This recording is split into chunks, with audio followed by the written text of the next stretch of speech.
para que la atajes, pelotazo al ángulo. ¿Qué pasa con la pobreza en la Argentina? Porque es como un tema que se dejó de hablar después de que el pobreza cero nos dejó tan en ridículo la promesa. Es como que bueno, sí, hay pobre. No, ¿aumenta? Definitivamente, lo que preocupa en momentos donde tal vez en los últimos días, a raíz del G20, se corrió el eje y se discutieron algunas otras cosas, bueno, la realidad argentina es que es muy complicada. En el caso de la pobreza es sensiblemente complicada porque han caído todos los indicadores que tienen que ver con los ingresos en la Argentina.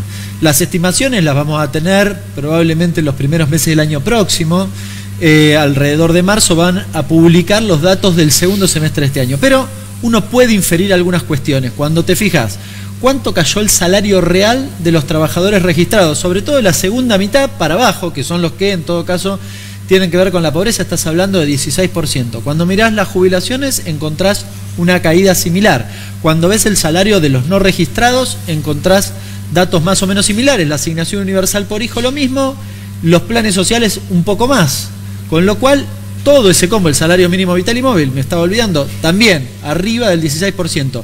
Todo ese combo muestra o estima o podríamos inferir, habida cuenta de que no ha habido nuevo empleo naturalmente, ni nuevos jubilados, que estamos hablando de entre 6 y 7 puntos de pobreza adicionales. Y yo diría que además eso es un piso por una cuestión muy sencilla y básica que este gobierno obviamente intenta ocultar, y que es la siguiente.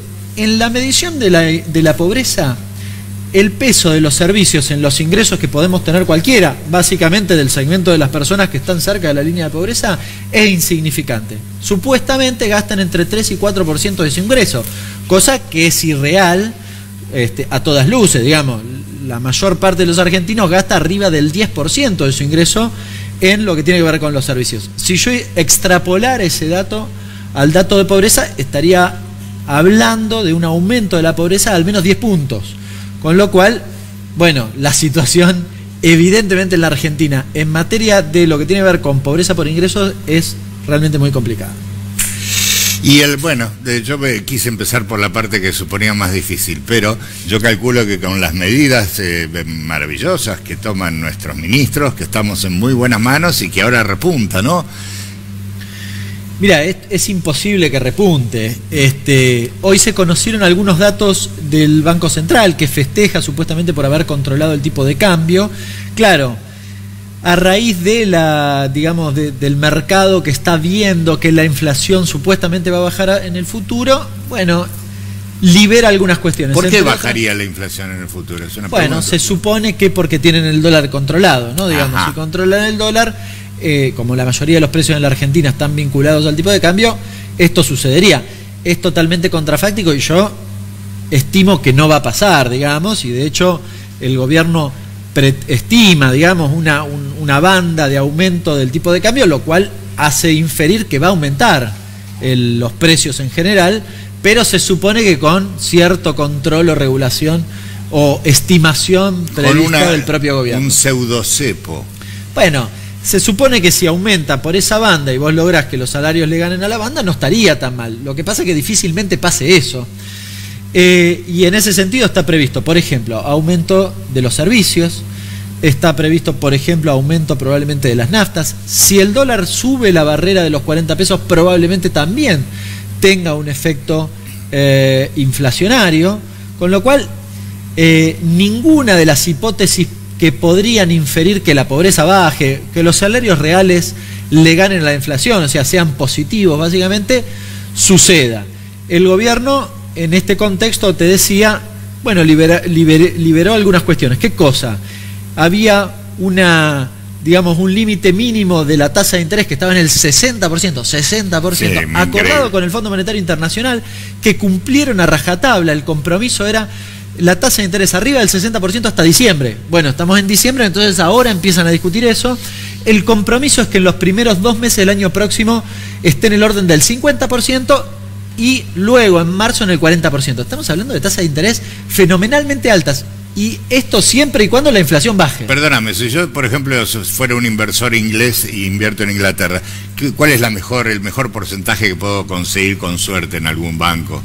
No, el 2% en términos reales. O sea que yo me entero de esto Anual, y vengo ¿no? corriendo a la Argentina. Acá ganás el 1% mensual. Claro.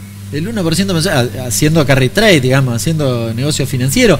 Y es más, en este corto tiempo, no se ha dicho mucho, pero el negocio de la bicicleta financiera fue fenomenal. Porque no solo la tasa de interés es altísima, sino que además hubo una apreciación del peso. Con lo cual, al bajar el dólar, como la inversión es en dólares, o la rentabilidad se cotiza en dólares, claro, yo puedo comprar más dólares no solo por la tasa de interés que me gané, sino por los mismos pesos que tenía antes. O sea, gano por tipo de cambio y gano por tasa de interés. Es decir, un negocio fenomenal, y lo sostienen, eso lo van a sostener.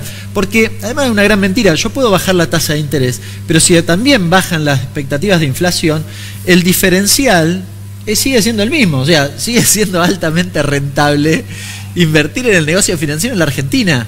Esto da por tierra la posibilidad de que se reactive la producción en nuestro país, con lo cual no tiene sentido, no hay posibilidad de que se genere empleo porque las pymes están a punto de cerrar. Mirá, Perdóname, ¿sería directamente proporcional la guita que fuga con la pobreza que se expande? claramente, Bien. claramente, con lo mal que nos va a los argentinos. Sí, efectivamente. Hoy fui a comer cerca de la Facultad de Ciencias Económicas. Cuando terminamos, el tipo nos dice, no, estoy cerrando, cierro ahora a fin de mes. La verdad que en la última semana me pasó 3 veces eso. En comercios y en algún caso en industrias que uno viene hablando seguidamente. Uno por día se supone, dicen los gastronómicos, que cierra. Es terrible lo que está pasando en la Argentina, y si vos me preguntas de nuevo, reafirmando lo que te decía recién, no tengo ningún indicio que me haga pensar que eso vaya a cambiar. De hecho, el gobierno no tiene ningún indicio porque te dice, bueno, en el segundo trimestre del año próximo. O sea, patea la pelota al menos 4 meses porque no tiene ninguna posibilidad de que eso cambie. El diciembre parece que entre el bono y la CGT, que no está tan combativa como en otras épocas, se acolchonó, digamos, el diciembre. Pero ¿qué pasa con marzo, que es tradicionalmente un mes donde se pudre todo? No, yo no sé si diciembre está tan tranquilo. Lo que sí creo es que, digamos, hay en la sociedad, hay como cierta frustración a lo que ha pasado, y quizás la reacción no se adecua a lo mal que lo está pasando la sociedad. Eso es una cosa que tal vez algún sociólogo lo tiene que estudiar, no yo, pero lo mal que la estamos pasando los argentinos, cuando yo hablo y digo, cayó el salario real 15% respecto al año anterior. Es altísimo, no es un número, es como que vos cobrás 100 pesos y mañana te pagan 85 y después te pagan 80. Es imposible, esto no existe en ninguna parte del mundo, no existe en ninguna parte del mundo.